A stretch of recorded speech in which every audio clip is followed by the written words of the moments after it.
সকাল থেকেই দেখছিলাম যে থমথমে পরিবেশ।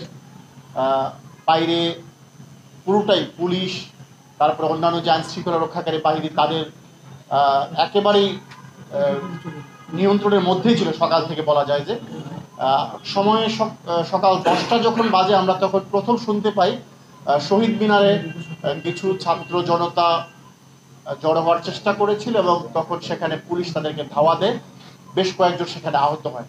পরবর্তীতে ঢাকা মেডিকেল।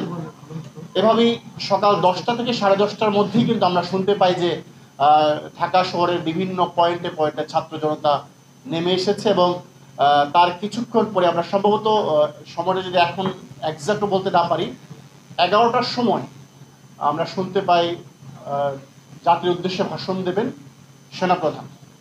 সেই তথ্যটি আমরা জানতে পারি এবং তখন কিন্তু সারা বাংলাদেশে নেটওয়ার্ক বন্ধ করে রাখা হয়েছিল।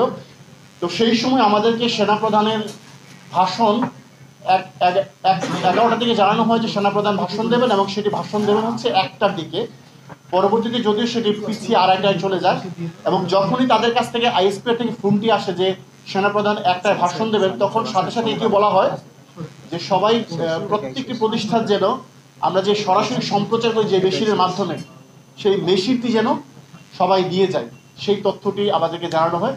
তখন আমরা অফিসে আলোচনা করছিলাম যে নেটওয়ার্ক তো বন্ধ, তাহলে লাইভ ভিউ মেশিন নিয়ে কি হবে।